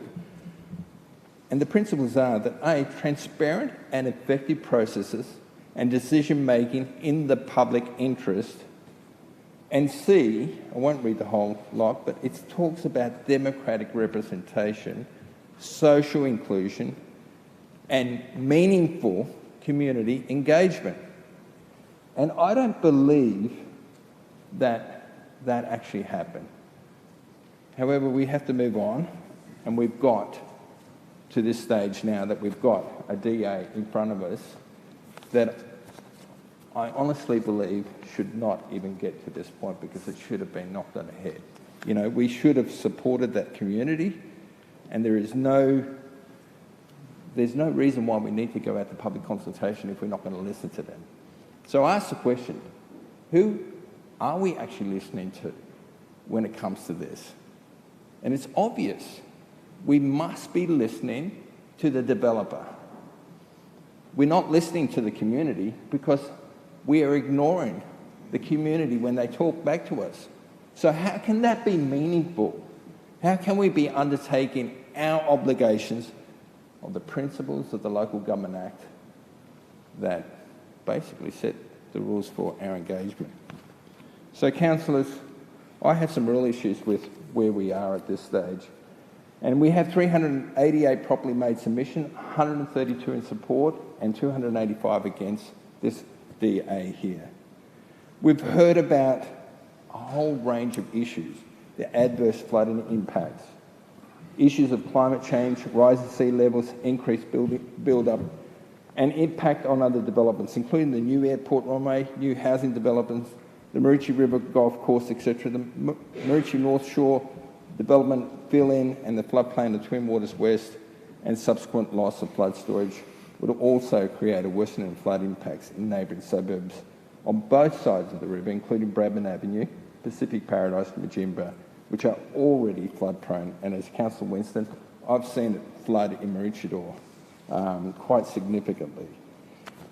So how are all these residents going to end up getting insurance? This local resident sent me this article.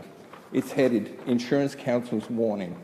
It says the Insurance Council of Australia wants land vulnerable to floods, storm surge and sea level rises declared as no-go zones for development. And Ian Lowe, who I've got great respect, is a local and a former head of School of Science and current Emeritus Professor of Science, Technology and Society at Griffith University, said inaction meant many of consequences of climate change were now locked in. Professor Lowe said sea levels rises between 1.1 metres. This development has been set at 0.8, but 1.1 metres and 1.5 metres were now likely. The message has to get through to governments that the past is no guide for the future risk, he said. Whole areas will become uninsurable. Imagine all those people on the North Shore, Maroochydore, Bradman Avenue, can't get insurance down the track. Now, this article was written after what happened in Townsville. The most significant part of Townsville that was impacted was a new development. Built to the Q100 standards, hadn't even been completed, and houses were inundated. And that's the reaction of the Insurance Council of Australia. The real impact is that insurances will keep going up, and in many cases, complete postcodes will not be able to be insured. If that's what we're going to be a part of, then we have to be mindful. And some of their recommendations are just horrific in terms of what they are saying about finding land for flood-prone houses to be basically bought out and given up land elsewhere, and houses that are vulnerable to massive inundation, just basically abandon them as a frontline defence. So, councillors, we've heard from all of the other councillors. I commend Councillor Prey for the position you've taken, strongly advocating on behalf of your community. I commend Councillor Dixon for the fact that you had the courage to admit that you were wrong. But I wish you were right at the time and took that position then. It would have been something that we could have avoided. But we're dealing with this application now. Councillor Natoli, is that your conclusion? And I urge councillors to support the motion. Thank you, Councillor Natoli. Councillor Cox, did you wish to speak?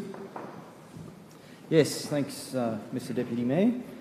Sorry, Councillor Cox, may I just pause you for a second, because I was advised that there was a question earlier on asked by Councillor Suarez, and just before you start your your speech, could Mr Ruprai give an answer to Councillor Suarez's inquiry earlier on? Thank you. Certainly, through you, Mr Chair. I believe the question was the cost of maintenance for the existing weir and surrounds, which was confirmed through Lana, and thank you to the acting GE, as around $20,000 every 2 to 3 years. So that confirms the cost. Thank you. Does that satisfy you, Councillor Suarez? Thank you. Sorry, my apologies, Councillor Cox. Please continue. That's okay. Yeah, it's been great to hear, obviously, the comments around the room today, and just sort of get a bit of a feel for where some of the individuals are with this particular application. Personally, I probably have an opposing view to some of the comments that I've heard this morning, or this afternoon, I should say, and I'll certainly try my best to just explain those from a point of view of the situation as I've observed. So here we have 104 hectare former cane farm situated in the urban footprint of the state government's Southeast Regional Plan. And it's currently zoned emerging communities under our planning scheme. The professional assessment team have agreed that there's compliance with the planning scheme, resulting in their recommendation for preliminary approval with the conditions that we've all seen. I also just wanted to touch on that there is a condition precedent which was developed with the neighbouring community, which ensures the local community and character is protected. And most notably, these values include the density and building height. Now, I've heard Councillor Prey talk earlier about his concerns with that, but in reading through some of the information there that I've found, the existing Twin Waters residential community has 10.7 dwellings per hectare. The Twin Waters West proposal that we're here discussing today has 10.8 dwellings per hectare. That's 640 lots over the 59 hectare site. So I understand what you were saying earlier about the average lot size, but when you're looking at the density, it's very, very comparable to the existing Twin Waters development, which, in my opinion, is a fantastic estate. We've also touched on, in the report, traffic, both access into and within the development. And I see that there is alignment there with the conditions precedent. Waterways and open space. It also includes the retention of that large central remnant vegetation. So, you know, I'm looking at these things and I'm going, well, they are actually ticking against the planning scheme in terms of compliance. And then I look at the on-site and off-site flood immunity. And I know that there's been extensive modelling which has been undertaken and peer-reviewed, and it demonstrates it will not have an adverse impact upon adjoining communities, including under climate change scenarios. The on-site lake can receive, store and safely discharge the excess stormwater during high rainfall events, even improving the situation for some of the neighbouring areas. There's also fauna protection with the retention of the significant vegetation, as I just mentioned, plus the corridor for wildlife connectivity to those adjoining ecological areas. So once again, I'm assessing it as probably the officers have done, and putting a tick next to that. I think it's important to remember that this is the last remaining infill parcel of its size north of the Maroochy River It's only 5 kilometres to the Maroochy CBD and even less to the airport and beaches. Councillors, decisions like this one before us today, they certainly weigh heavily upon us. I know that I was faced with a similar tough decision in my division a few years ago, but I'm heartened by the fact that when I speak with the new residents of that estate, they tell me how much they enjoy living in that particular area. So we're making decisions here today based upon a future community in there. And similarly, when I look back at the history of the Twin Waters, the existing Twin Waters site back to the 90s, and I note that there was shared concern by some of the residents regarding almost the exact same issues that we've just touched upon. We've heard about some of the history there of the flooding, and some of those same issues were raised back in the 90s for that particular development. And I know that I've got several friends that reside in that particular community, and they absolutely love the lifestyle, they love the feel of it, it's close proximity. So those previous concerns, you know, you've got to weigh them up against the current population or residents that reside there. I also want to make the point that Councillor Dixon has often made remarks about poor planning outcomes in the Chancellor Park estate in terms of the lack of community facilities and open space availability, and that he spent many years and dollars trying to correct the wrongs of that court-imposed approval.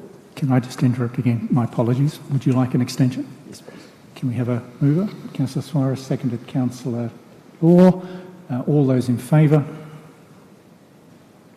That's unanimous. Carry on. Thank you, councillors. It shouldn't be too much longer. So yes, I was talking about the court-imposed decision of Chancellor Park and some of the poor outcomes that legacy has left that particular community, and the fact that Councillor Dixon's having to work hard to try and rectify those wrongs. We know that there's already an appeal history associated with this site, and I unfortunately see this as being Groundhog Day. I think this is where it's going to end up if this motion gets up in front of us here today. One of the other concerns I have is the reputational risk to council. We've got it in the urban footprint. The zoning's there. The council assessment team have given their approval, or preliminary approval. So if we knock this back today, there is a real reputational risk, and that's not to be taken lightly considering the current sort of climate that we're in. I'm also further reminded of an article that's in today's Courier Mail. It talks about the Maroochydore city centre predominantly, but the article actually goes on to talk about how the Sunshine Coast grew at a higher rate than any other location in Australia during the past decade. Just think about that. Grew at a faster rate than any other location in Australia. That's not going to change. People love the Sunshine Coast. Where are these people going to go? Well, councillors, we've got a decision here in front of us today. I also just want to remind everyone that when we make these decisions, we do need to apply that triple bottom line filter. Put that lens across every decision that we make. There are social, environmental and economic impacts. You know, to heavily skew to one way, you know, it's something that we're going to have to live with. So I just wanted to remind everyone that that's one of the principles of actually being a councillor. And finally, just in closing, I just want to say, Councillor Prey, I understand what you're doing. I also want to say that I feel for you, because after today's decision, whichever way it goes, there'll be 50% of your community which will be upset, which is what you suggested earlier about your door-knocking experience. So for me, I don't think that I can support this today, given the base of evidence that we've had provided to us. I might be the only one. Councillors, any other? Councillor Landsberg, you're speaking to the motion? Or questions? Well, sorry, through you, Mr Deputy Mayor. I'll speak, but you'll probably understand which way I'll go in regards to this motion. This, as our councillors, and especially Councillor Winston down there reflected, and Councillor Joe, sorry, it's put a huge amount of pressure on new councillors here, and it's one of the biggest decisions this year we're going to make, obviously. With this site that's been rezoned previously, and it's been obviously backward and forward, and in terms of where we are with the planning scheme, and the planning officers I commend, that they're following obviously the planning scheme, and what they're following their due diligence. But my concerns are, I will support the officers' recommendations. I built in Bandu Street in Pacific Paradise, so I've witnessed floods there. I've been through floods. I know what it's like to dodge the tolls back then and drive around Bly when you've got a young daughter at home. And I've seen the impact as quickly as those flood waters rise in Pacific Paradise, as quick as they run off as well. And with this development, as there has been public consultation done by the developer, they have support from the Twin Waters Residents Association and the North Shore Traders Association as well. I know we're hearing from groups both sides of the argument here, and both arguments are relevant and they've got some very good points to make. But the state government are a concurrence agency for this application, and they have assessed this application as well and have issued conditions in the event of this approval. So that's going to put huge implications on our council if we don't move this forward today. But with the benefits, obviously, with this development, it's a safe refuge. They're accommodating a spot for people to go, and they're acknowledging that. And with the flood report that's been done, and it's been peer-reviewed, and it's been compared against council's models as well, we've got to look to the future. And I'd like to see this go through in terms of the impact that it shows for our community. People want to live by the ocean. And if we had the attitude, may not be the correct word previously, but we've seen what's happened at Quana Estates, Curramani Creekside, Pelican Waters. They're all areas that have been developed, and I don't see them suffering too bad from flooding issues once the developers have gone in there and controlled the proper flood flows and through the lock and weir systems, which I've been privy to see the new lock and weir system down at Pelican Waters before that marina is filled as well. So I've got a lot of confidence that they can actually control the amount of flood or the amount of water that will move through this site. So I'll be probably sitting on the side of Peter Cox's comments there previously, and we'll leave it up to the rest of the council. Thank you, Councillor Landsberg. Councillor Law, you're speaking to the motion now. Thank you, through you, Deputy Mayor. Thank you, everyone, for the input and the discussion, the questions. As everyone else has thanked, yes, it's been a very interesting and challenging learning experience, and making sure that we arrive at the right decision for our community. Councillor O'Cray, thank you for what you have done to put together the motion that we're now looking at and discussing. And in order to be as brief as I can, in my election campaign, I stood on a platform of sustainable development, and that was based on my beliefs of what's right, but also supported by the purpose of the Planning Act. And what I find really interesting is the overall purpose of the Planning Act.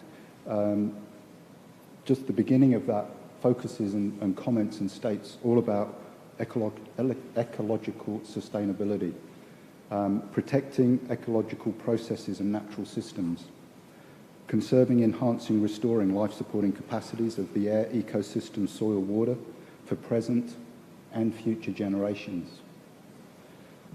It is, of course, very important, thank you, Councillor Cox, that triple bottom line, the environment, yes, the economic development, yes, and the social fabric of what we do, absolutely critical, and the purpose of the Act talks to those things as well. And it talks about achieving economic development that allows communities to meet their needs, but do not compromise the ability of future generations to meet their needs. And when I think about that as we emerge in a post-COVID in what really could be described as a high-risk development in terms of climate change, in terms of flooding, all of the things we've heard today. It feels like a high-risk development. Post-COVID, when we think of the economy, will banks provide home loans for people to buy in a high-risk area where they won't be able to insure their homes due to the flooding risk? I don't know the answer to that, but I think our financial institutions, our insurers, are really going to be very risk-averse in the coming years. And I think this is a high-risk development from everything that we have heard in relation to the development proposal. So yes, we must be mindful, but we have to be mindful of the future economic situation when we're considering this type of development. It also talks about that social amenity, and if this development went ahead, yes, we'd be protecting some significant parts of land and perhaps getting a better outcome, and we would be achieving aesthetic appeal, we'd have walkways, pathways, and things that would be very good, but at what cost? Is the cost of achieving those things acceptable, both today and in the future? And I'm not sure, I'm not convinced that we're going to get there.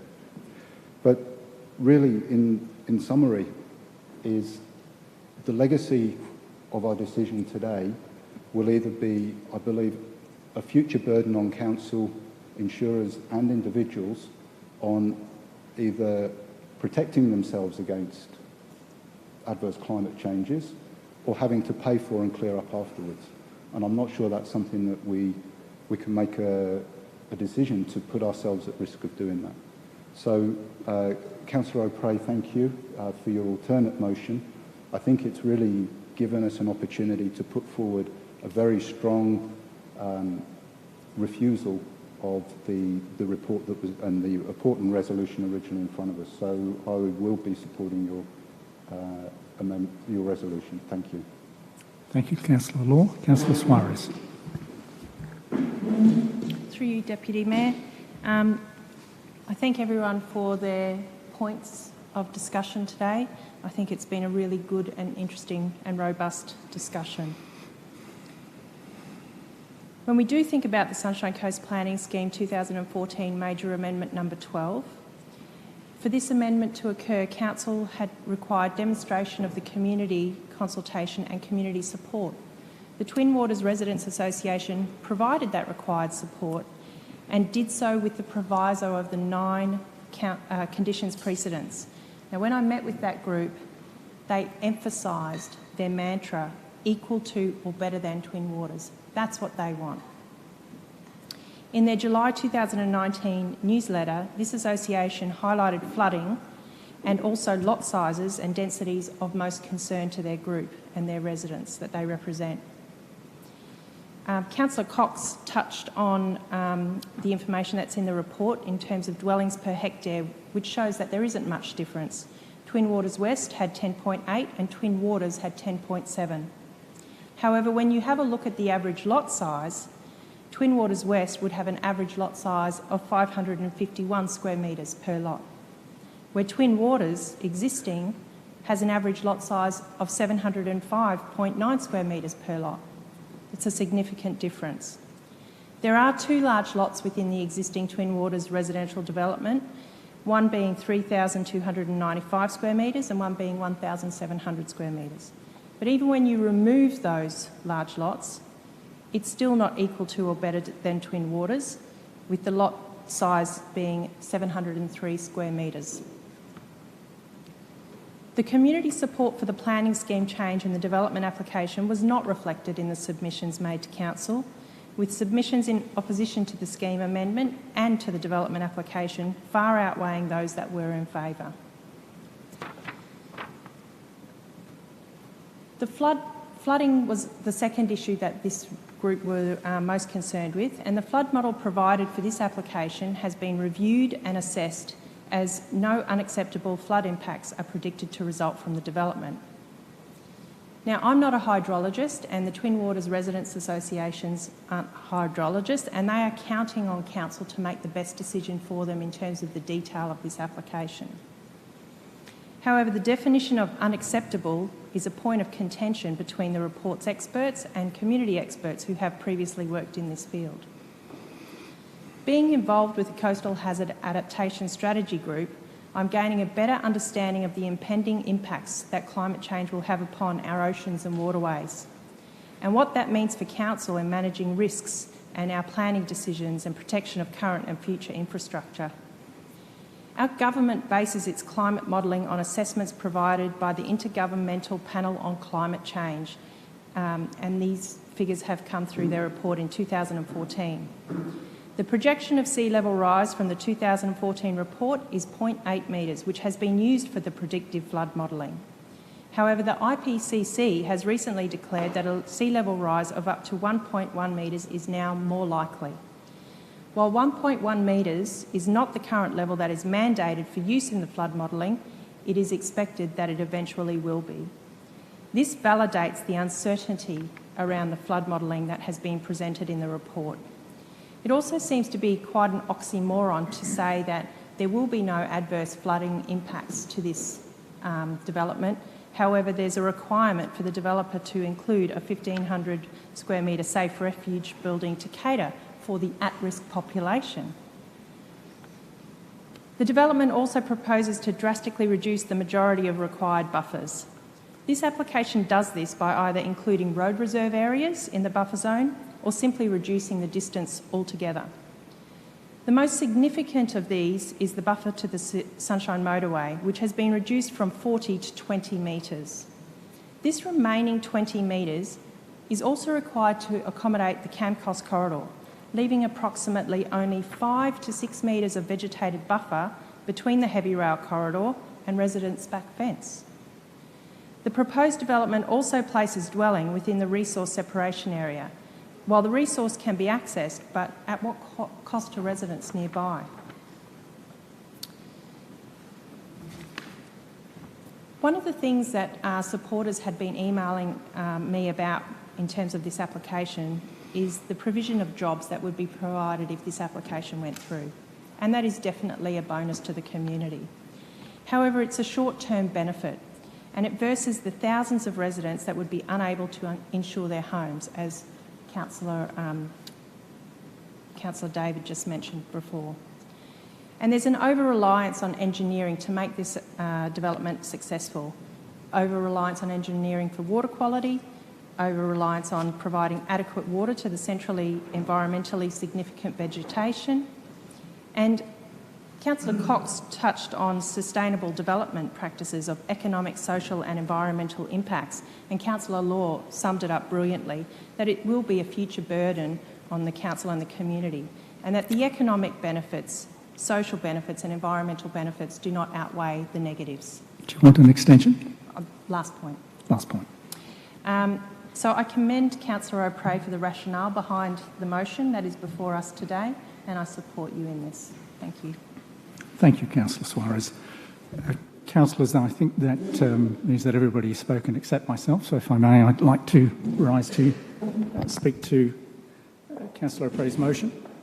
Councillors, certainly in situations like this, I tend to listen for a compelling argument from the divisional councillor and make sure that they feel very confident that they're reflecting the views of the community. And I think Councillor O'Prey, to me, described a shift from the previous decision of council to now. And it was one that I think I found quite compelling, that there has been a shift in the community's views on this issue. The second issue that I wouldn't labour the point too much, but certainly the second issue to me was that if I considered this to be in the Palmerstone Passage catchment, how would I view this compounding impact on the waterway system, in this case, such close proximity to the Maroochy River? Well, I would defend the water quality with a passion if it was the Palmerstone Passage. And I just am too uncomfortable with the potential impacts on the Maroochy River and the impacts on the waterway system in general in order to be able to support this. In order to be comfortable with this the officer recommendation. And finally, I really started to feel quite uncomfortable with the KRA and the proximity of a sand mine, so close, and in fact that we had not acknowledged really what generally is a minimum 200-metre separation zone, and we put some housing in there on what I think is the wrong argument. So for those reasons, I won't belabor it anymore. We've heard an awful lot. I also commend Councillor Prey for comprehensively arguing the point and including the KRA as an issue to be considered in your motion. So thank you, and I'll be supporting your motion today. So, councillors, I think that concludes the debate. Would you like to close? Yes. Thank you, Mr Chair, and thank you for those kind words. Councillors, what an extraordinary example of democracy here on the Sunshine Coast today. I don't think I've ever witnessed so many extensions of times and a situation where an item such as this, where we even had to vote on so many people to even actually vote on the issue. It's extraordinary, and I just want to compliment and thank everyone for being involved in democracy on the Sunshine Coast. To our, most importantly, to our newer councillors, well done and congratulations. This is a huge, huge item for our region, and one that a number of us have been across for many, many years, and to come in so early in your term and to be across it so well, you absolutely be congratulated, because the number of questions that were asked, the workshops that we did, the questions that have come my way, you really have knuckled down and done a great job. So I just want to say thank you and congratulations. To the staff as well, Mark Cornell, you can probably have a cold beer tonight. You've been on this journey for a very long time, and as I said earlier, I want to thank and congratulate you as well. So thank you to you and all your staff, James. Councillors, Twin Waters. Twin Waters is a beautiful suburb. In fact, they pride themselves on being one of the most beautiful suburbs on the Sunshine Coast. They pay their benefit area levy. They have the most beautiful gardens. If you go for a walk along a lot of their front yards, they've all got golf grass cutters, and they've all got directional grass cuttings on their front lawns, and they're a very, very proud bunch. And that's part of the big reason why that term equal to or better than came out, because they don't want to see what they've worked so hard for in their life. And what I mean by that is that most of them are self-funded retirees, so they're fairly well off and well-achieved and well-credentialed people that have made successes of their lives. They don't want to see that at risk whatsoever. And I guess that's why I reflect back on the three things that I wanted to point out to you very early in the piece. And the main one, the most important one, was if you believe that this is equal to or better than. Councillors, this is a great opportunity. I don't think this is the end of the road. Councillor Cox hinted at it earlier. I think you're right, mate. I don't think this is the end of the road. I think we will see this again somewhere down the future. So thanks very much to all involved. Thank you very much. Thank you, Councillor Prey. Councillors, we're at the point where we would vote in favour of the refusal, Councillor Prey's refusal of this application. Please indicate your support for Councillor Prey's motion. Councillor Winston, Councillor Toley, Councillor Babarowski, Councillor Law, Councillor Suarez, Councillor O'Prey, Councillor Hungerford, Councillor Christian. Those against? Councillor Cox, Councillor Landsberg. The motion is one. Congratulations, Councillor Prey. And again, may I add my thanks to the team, and again echo this is in no way a reflection on the work that they did. So, councillors, I think that you might need to. Oh, we've got two more items. No notices of motions. We do have one petition. Okay. So, councillors, we don't have any notices of motion, but we do have a petition. So, may I call on the petitioner who's presenting the petition? Councillor O'Prey. Yeah, thank you. I'll be very brief on this. Councillors, I table a petition to the CEO's office. We, the undersigned, respectfully petition the Sunshine Council to allow dogs to be off-leash after 4 p.m. and before 8 a.m. daily on Majimba Beach between entry gates 117 and 130. Councillors, about 35 double pages here. I haven't had time to count them all, but there's 35 double pages of signatures. Thank you, Mr. CEO.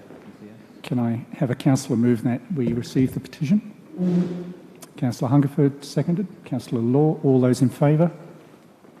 Carried unanimously. Thank you, councillors. That was item 10.1.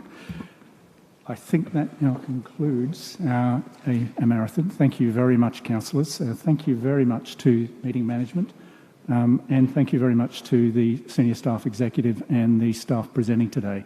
A very complex, but I think generally speaking, most people would see that as a very good demonstration of council at work.